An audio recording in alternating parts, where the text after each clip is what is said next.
Hello friend, नमस्ते, नी how. उम्मीद करता हूँ कि आप सब लोग सही सलामत होंगे और मेरी स्टोरी लाइन को एंजॉय कर रहे होंगे। मैं दुर्गेश्वर रॉय हूँ आप लोगों के साथ और आप लोग सुन रहे हैं बी एल लाबोंशियन हिंदी में। मेरे चैनल बी एल लाबोंशियन हिंदी में आप सभी लोगों का एक बार फिर से स्वागत है। तो चलिए उल्फ किंग बेबी बॉय का पार्ट 5 चालू करते हैं। पर वीडियो चालू करने से पहले मेरी आप सभी लोगों से एक रिक्वेस्ट है कि प्लीज़ जो कोई भी मेरे चैनल पर नए हैं प्लीज़ मेरे चैनल को सब्सक्राइब करिए।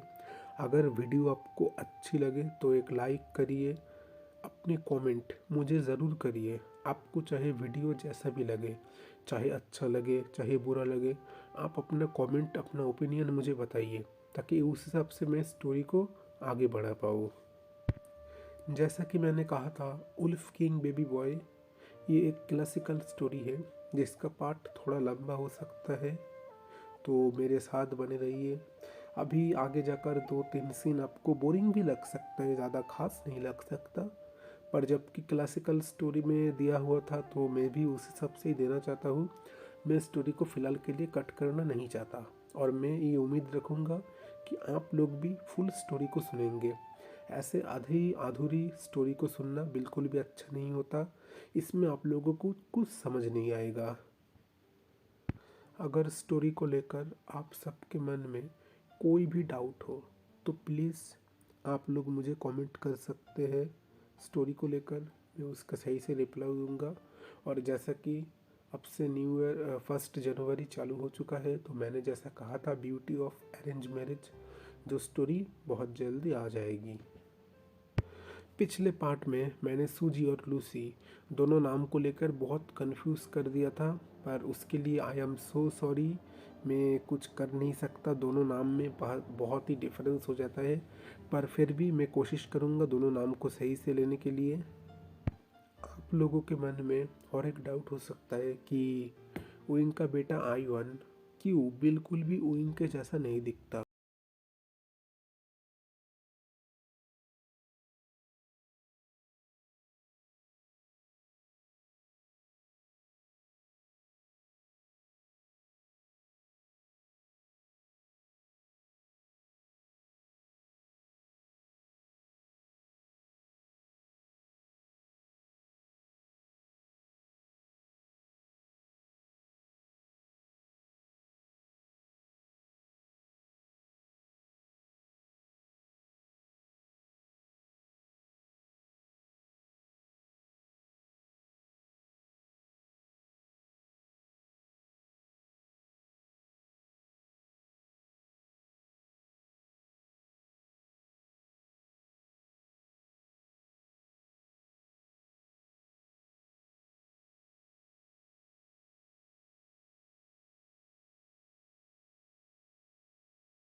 आंखें की पलकें जैसे ना झपके, हर हर चीज़ जैसे थम जाए, ऐसा होता है प्यार।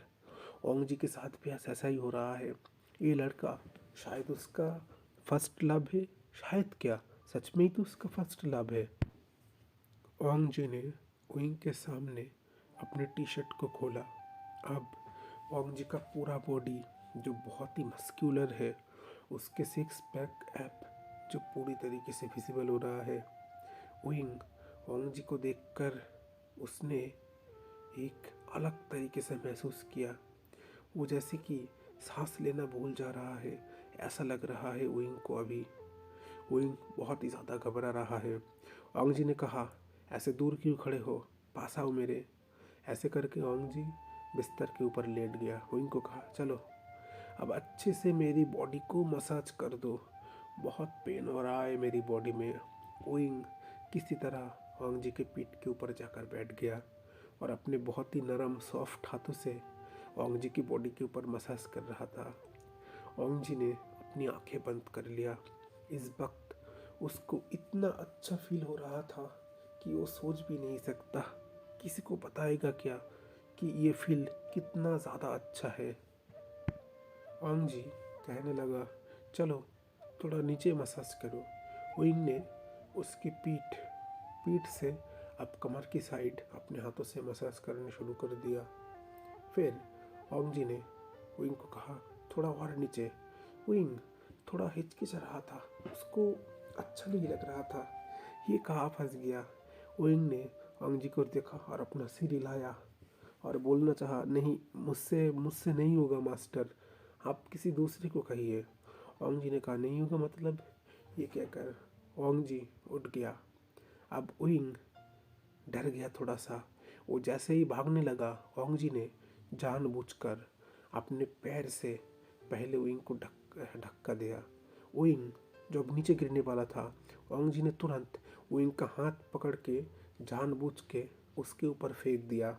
दूसरी कहानी में जैसा होता है कि जैसे कोई इत्तेफाक से दोनों एक दूसरे के ऊपर गिर जाते हैं, पर इसमें फ़र्क ये है कि ओंग जी ने जानबूझकर ओइंग को उसके ऊपर गिरा लिया।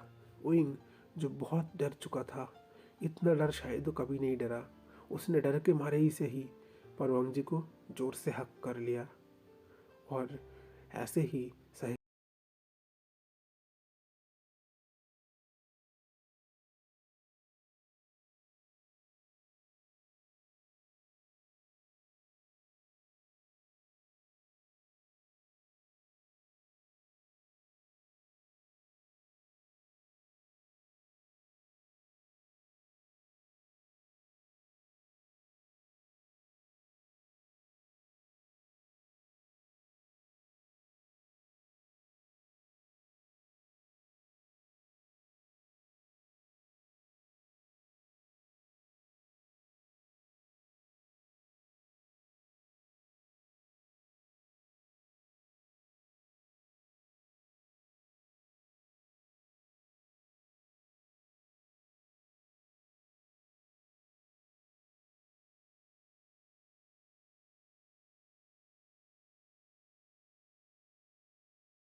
बहुत सारे पहाड़ है, एक दो पहाड़ के ऊपर अभी बर्फ़ दिखाई दे रहा है।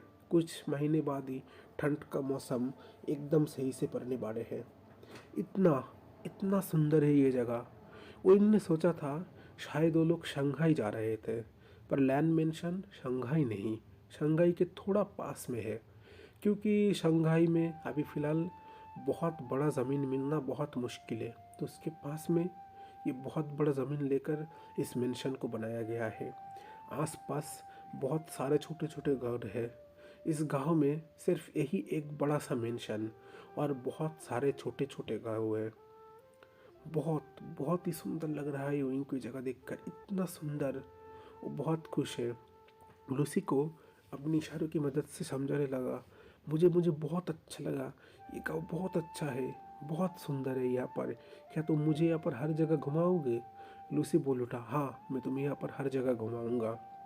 ऐसे में एक सिक्योरिटी गार्ड आया वहाँ पर। लूसी को कहने लगा, यंग लेडी, आपसे एक लेडी आकर मिलना चाहता है, वो कह रहा है कि आप उसके फ्रेंड हो। ऐसे में लूसी ने कहा, इस वक्त कौन आ सकता है? अच्छा ठीक है, मैं आ रहा हूँ। ये कहकर लूसी विंग को अपने साथ में लेकर बाहर गया। अब बाहर दो लड़की खड़ी हुई थी। एक उम्र में बड़ा था, दूसरा उम्र में छोटा था। जो छोटा है उसका उम्र करीब 18 साल जैसा ही होगा, फिलहाल जो अभी विंग का है। और दूसरी लड़की, उसकी एज कभी 22 ईयर्स हो सकता है। ऐसे में वो जो बड़ी वाली लड़की थी, उसने सूजी को देखकर तुरंत जाकर हक कर लिया और कहने लगा, कहाँ थे तुम इतने दिनों तक?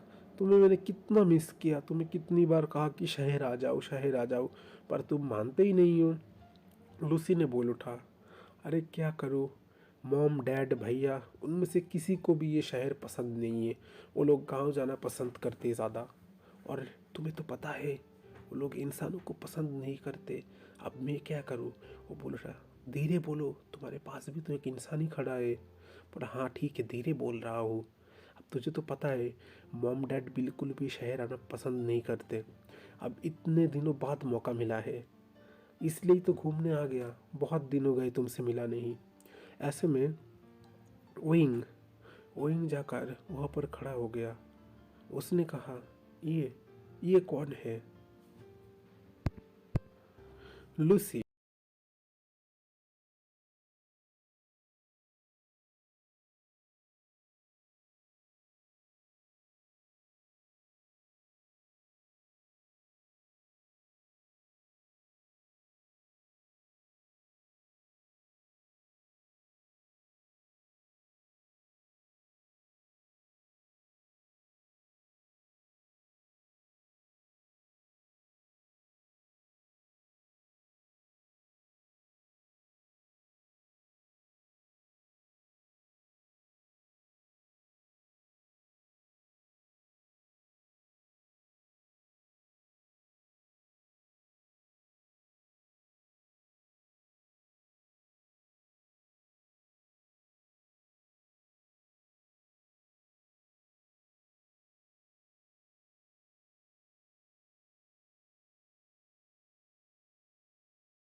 का उसने अभी टोंग टोंग के गले की ओर देखा। वहाँ पर एक बाइट के निशान थे, जैसे किसी ने वहाँ पर बहुत बुरी तरीके से काटा हो। ये दाग शायद बहुत पुराना हो सकता है, पर ऐसा लग रहा है कि ये चमड़ी में जैसे एकदम फिट खाकर बैठा हुआ हो। आजकल के दिन में जो उल्फ के कबीले लोग होते हैं, जिन लोगों ने शहरीकरण को अपनाया है, वो लोग फिलहाल ये मार्क का सिस्टम नहीं रखते। पर जो लोग भी अभी भी उनका गांव वाला रीति रिवाज को अभी भी एकदम अकड़ के रखा है, उन लोगों के लिए ये मार्क करना बहुत ही ज़रूरी है। खासकर लैंड मेंशन के हर पर्सन जो शादीशुदा है, उनके गले में ये उल्फ किंग मार्क जो बहुत आसानी से मिल जाएगा। विंग अभी इस वक्त ये मार्क को देख रहा है। उसने लूसी से कहा अपने इशारों की मदद से कि इनके गले में ये कौन सा निशान है, ये मार्क जैसा टोंग टोंग भी एक तरीके से हैरान हो गया। टोंग ने तो ये चीज़ सोचा ही नहीं था कि ये तो इंसान है, इसको तो पता नहीं है कि मेरे गले का ये मार्क के बारे में। वो तो भूल ही चुका था कि लूसी के साथ एक इंसान आया था। ये बात उसके दिमाग में आया ही नहीं, नहीं तो वो कपड़े से अपने नेक की साइड को ढक देता था। ऐसे में लूसी जो बोल उठा, नहीं ये कुछ नहीं, शायद किसी ने काटा होगा।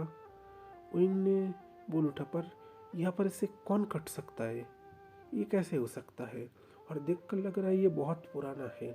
टोंग अभी वो शर्मा रहा था। पहली बात कि ये निशान कैसे आया, ये तो हर कोई जानता है, पर वो तो बोल नहीं सकता कि ये निशान किसने दिया, कैसे आया। उसको तो शर्म आएगा ही। ऐसे में चिहाऊ चिहाऊ बोल उठा, ये कौन से निशान तुम्हें जानने की ज़रूरत नहीं है, ये लव बाइट के निशान है, समझे, जो हस्बैंड देता है। ओइंग ओइंग ने अब बोल उठा, लव बाइट, ये लव बाइट क्या होता है। चिहाऊ बोल उठा, तुम्हें ज़्यादा जानने की ज़रूरत नहीं है, चुपचाप अपनी औकात में रहो।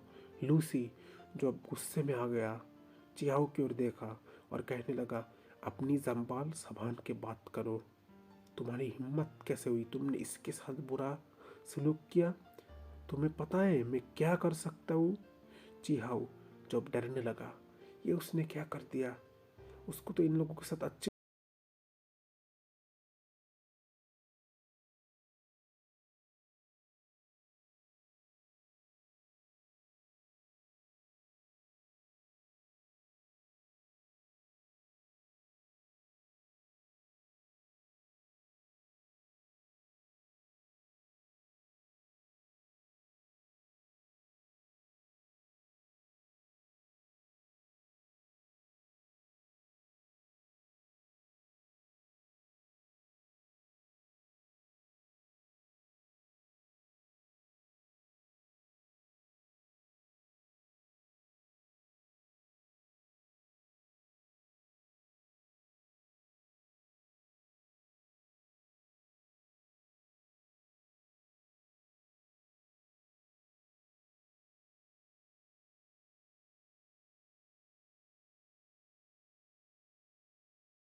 कि आखिर तुम लोग क्या कर रहे हो, क्या नहीं कर रहे हो। अभी वो लोग मार्केट में पहुंच चुके हैं। ये मार्केट बहुत ही ज़्यादा बड़ा है, बहुत ही सुंदर है। कहीं कहीं पर बहुत सुंदर सुंदर फ्लावर्स थे, कहीं कहीं पर सूखे फ्लावर्स थे। चाइना के लोग सूखे फ्लावर से चाय बनाकर खाना बहुत ही ज़्यादा पसंद करते हैं। कहीं कहीं पर है ड्राई फ्रूट्स, कहीं कहीं पर फ्रेश फूड, कहीं कहीं पर बहुत सारे ज्वेलरी, बहुत सारे कपड़े। विंग इस चीज़ों को ही देख रहा है। विंग अभी कुछ सोच रहा है अपने मन में, कितना कितना सुंदर है ये मार्केट। अगर यहाँ से वो कुछ चीज़ ले पाता, पर इस वक्त उसके पास पैसे नहीं है, वो कैसे चीज़ों को कलेक्ट करे। लूसी जो विंग को लेकर पूरा मार्केट घूम रहा है। ऐसे में वो लोग एक ज्वेलरी के पास आए, ज्वेलरी की दुकान में। वहाँ पर अभी छोटे मोटे बहुत सारे ज्वेलरी थे। विंग तो लड़का है, वो ज्वेलरी का करेगा क्या, ये विंग खुद भी सोच नहीं पा रहा। अभी लूसी लूसी भी विंग के साथ वो ज्वेलरी देख रहा है। एक ईयर रिंग जो लूसी को बहुत अच्छा लगा, बहुत पसंद आया। उसके मॉम डैड उसको बहुत ही ज़्यादा महंगे महंगे ईयररिंग ला कर देते हैं। पर अगर लूसी की बात करें, उसको ना ये गाँव का कभी कभी छोटा मोटा चीज़ पसंद होता है। हमेशा ऐसा नहीं कि हमें हर वक्त हमें महंगी चीज़ ही लेनी पड़े। कभी कभी कुछ कुछ चीज़ जो हमारे दिल को पूरी तरीके से दहला देती है, पूरी तरीके से उस चीज़ के लिए हमें प्यार आ जाता है। लूसी भी ऐसा है। लूसी ने विंग से कहा, विंग, ये मेरे कान में पहना दो ना, मुझे भी देखना है कैसा लगता है। विंग ने उसको पहना दिया। सच में लूसी बहुत बहुत ही सुंदर लग रहा था। ऐसे में लूसी ने एक हेयर पिन निकाला वहाँ से, जिस पर बहुत ही सुंदर सुंदर फूल किया हुआ था। जो चीज़ बहुत ही अच्छा था, बहुत सुंदर लग रहा था। अब यह पर चिहाऊ चिहाऊ विंग को कहे उठा, विंग, मेरे लिए ज़रा एक हेयर पिन दे निकल के देना। विंग चीज़ को ज़्यादा बुरी तरीके से नहीं लिया। उसने भी हाथ में एक हेयर पिन लिया और उसको दिखाने लगा, ये वाला। अब ऐसे में वहाँ पर लैंजन आ गया। लैंजन विंग के हाथ में हेयर पिन देखकर दुकानदार से कहने लगा, ये हेयर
तो एक लड़का है, वो वाला हेयर पिन का करेगा क्या? उसके लंबे बाल थोड़ी है। अब ओंग जी थोड़ा हिचकिचा गया, फिर उनका हाथ पकड़ लिया और कहने लगा, आओ इधर। ऐसे में उसने विंग को उस ज्वेलरी की दुकान के सामने ले आया। ओंग जी अब बहुत ढूंढ रहा था। ढूंढते ढूंढते उसको एक हेयर बेल मिल गया, जिसके ऊपर एक बहुत सारा सुंदर बटरफ्लाई था। उसने विंग के सिर के ऊपर वो बटरफ्लाई वाला हेयरिंग पहनाया, हेयर बेल, जो बहुत सुंदर लग रहा था विंग को। फिर उसने एक छोटा सा नेकलेस खरीदा, जिस पर एक फूल और एक हार्ट का शेप था। विंग के गले में वो पहना दिया। बहुत बहुत ही ब्यूटीफुल लग रहा था विंग। एक छोटा सा ब्रेसलेट लिया, जिस पर दो लव के सिंबल थे। उसने विंग के हाथों में भी ये पहना दिया। फिर लैंसन विंग की ओर देखा और कहने लगा, हाँ, अब सही लग रहा है। अब तुम एकदम पूरी तरीके से परफेक्ट लग रहे हो। बहुत सुंदर लग रहे हो तुम।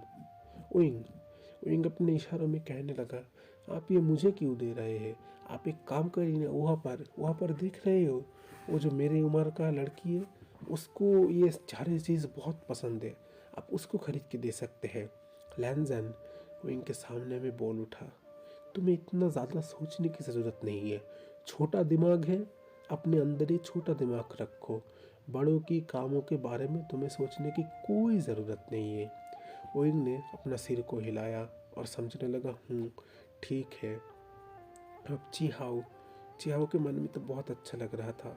चिहाओ अब ओइंग के पास गया जहाँ लैंजन खड़ा हुआ था। जाकर लैंजन की ओर देखा और अपना हाथ आगे बढ़ाया और कहने लगा, हाय, मैं चिहाऊ हूँ, टॉम की सिस्टर हूँ। मेरे मेरे सिस्टर और आपकी सिस्टर दोनों फ्रेंड थे। लैंजन बोल उठा, तो मैं क्या करूँ, ऐसे ही किसी से हाथ मिला लूँ? चिहाऊ, उसका मुंह जो भी बहुत हंसी खुशी था वो पूरी तरीके से बहक गया। क्या ये पर्सन मुझे भाव नहीं दे रहा? फिर वो अपने मन मन सोचने लगा, शायद ये शर्मा रहा है क्योंकि मैं हूँ ही इतना ब्यूटीफुल, कैसे ये मेरे साथ ऐसे बात करेगा, इसको शायद शर्म आ रहा है। चिहाऊ ने कहा, ठीक है, आप अगर हाथ मिलाना नहीं चाहते तो मत करिए, पर मैं भी कुछ समझ सकता हूँ आपके बारे में। मुझे ये हेयर पिन पसंद था और आपने इस हेयर पिन का बिल दे दिया। वांग जी चाहे तो कह सकता था कि घंटा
कुछ कि तुमसे कोई गलती हो गई है, हो गया, पहले से सब कुछ बना दे रहे हो। पहले तुम्हारे दुकान में सबसे बेस्ट टेडी बेयर का है, मुझे दिखाओ। शॉपकीपर जो बोल उठा, यस मास्टर, प्लीज़ अभी दिखा रहा हूँ, आप रुकिए। ऐसे में उन्होंने एक बहुत ही सुंदर सा टेडी बियर लाया। ओइंग की ओर देखा, ओइंग को बोला, तुम्हें क्या पसंद आया? ओइंग अपने इशारों की मदद से कहने लगा, ये टेडी बियर ये किस लिए, किसके लिए, ये मतलब मैं क्या करूँ इसका?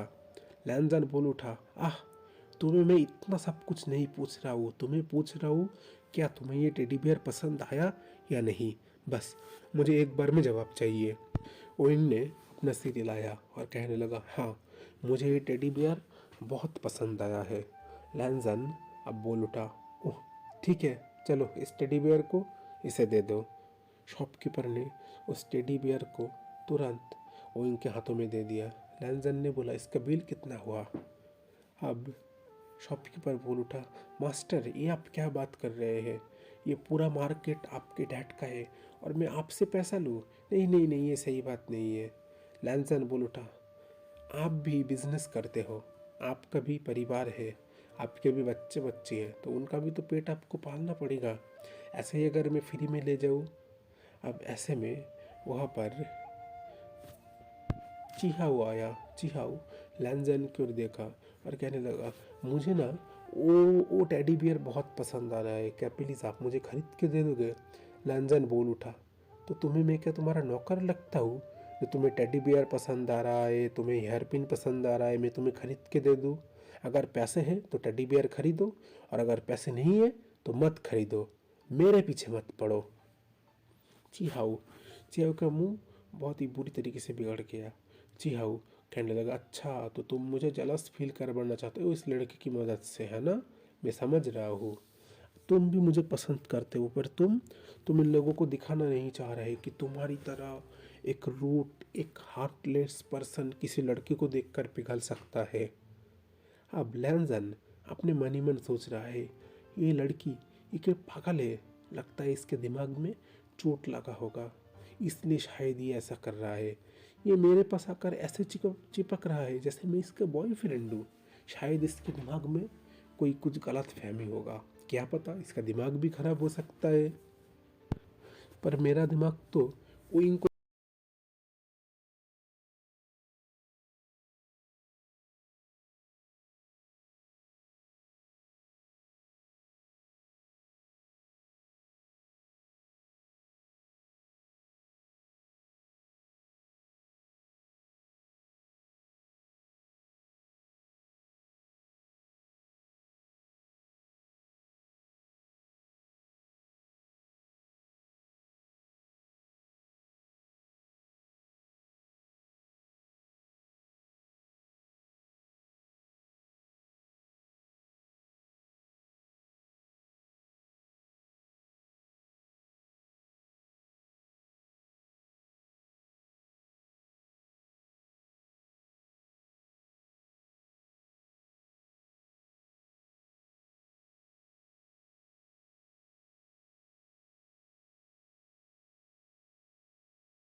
पास आ गया और कहने लगा, अच्छा चलो, मैं भी तुम लोगों के साथ चलता हूँ, हम तीनों एक साथ चलेंगे। विंग अपने मन ही मन सोचने लगा, ये मैं कहाँ पर फंस गया, ये पर्सन हमारा पीछा क्यों नहीं छोड़ता? और ओंग जी कह रहा है, आज से मैं तुम्हारा पीछा कभी भी नहीं छोड़ूंगा, तुम सिर्फ मेरे हो। तो फ्रेंड, आज के लिए बस इतना ही। उम्मीद करता हूँ आज का पार्ट आपको अच्छा लगा होगा। क्लासिकल स्टोरी है, मैंने कहा था थोड़ा बोरिंग लग भी सकता है, पर मैं क्या करूँ, स्टोरी को तो कंटिन्यू करना पड़ेगा। अगर आज का सीन में कट कर देता तो आपको थोड़ा बहुत सस्पेंस नहीं देखने को मिलतेगा। और हाँ, एक चीज़, इस स्टोरी में ओंग जी का एक नहीं दो दो आशिक हो सकता है। पहला है जो आप लोग जान ही चुके होंगे, सूजी, और दूसरे को आज आपने देख ही लिया होगा कि कौन हो सकता है। तो इन दोनों तो अपने ही सोच में गुमे कि ओंग जी कब उन्हें डेट करेगा, कब उन्हें क्या करेगा। पर ओंग जी जो अभी खुद अपने ही एक गुम में मशगूल है, किसी और को लेकर, किसी और के बारे में वो सोच रहा है। तो बस मैं यही कहना चाहता हूँ, आगे जाकर स्टोरी के बारे में आपको और भी पता चलेगा। हाँ, एक चीज़ कह सकता हूँ, अगर आपने स्टोरी को मन लगा कर सुना तो आई एम श्योर आप लोगों को ये स्टोरी बहुत अच्छी तरीके से पसंद आएगा। टॉक्सिक ये स्टोरी बिल्कुल नहीं है, पर डार्क रोमांस से थोड़ा सा, ओंग जी थोड़ा सा डार्क पर्सनैलिटी का है, और ये एक रेड फ्लैग स्टोरी है। मतलब ओंग जी अपनी चीज़ों को लेकर बहुत ही ज़्यादा पॉजिटिव है, वो भी किसी के साथ भी किसी को ये चीज़ शेयर करना नहीं चाहता। तो बस मैं यही कहना चाहता था। और हाँ, वीडियो अच्छी लगे तो प्लीज़ एक लाइक करिए, अपने कमेंट ज़रूर करिए। आप मेरे चैनल पर नए हो तो प्लीज़ मेरे चैनल को सब्सक्राइब करिए। मैं यही कहना चाहूँगा, चैनल पर मैं कोई मेंबरशिप चालू करना नहीं चाहता, मैं बस इतना चाहता हूँ कि आप लोग मेरे चैनल को सब्सक्राइब करिए ताकि मैं चैनल को आगे बढ़ा ले सकूँ। तो मिलते हैं नेक्स्ट एपिसोड में, तब तक के लिए सब लोग सही रहिए, सुस्त रहिए, सब लोग खुश रहिए। मैं दुर्गेश्वर रॉय हूँ आप लोगों के साथ, और आप लोग सुन रहे हैं बी एल्ला बॉन्शियन हिंदी में। तो मिलते हैं अगली बार में। सी यू नेक्स्ट टाइम। थैंक्स।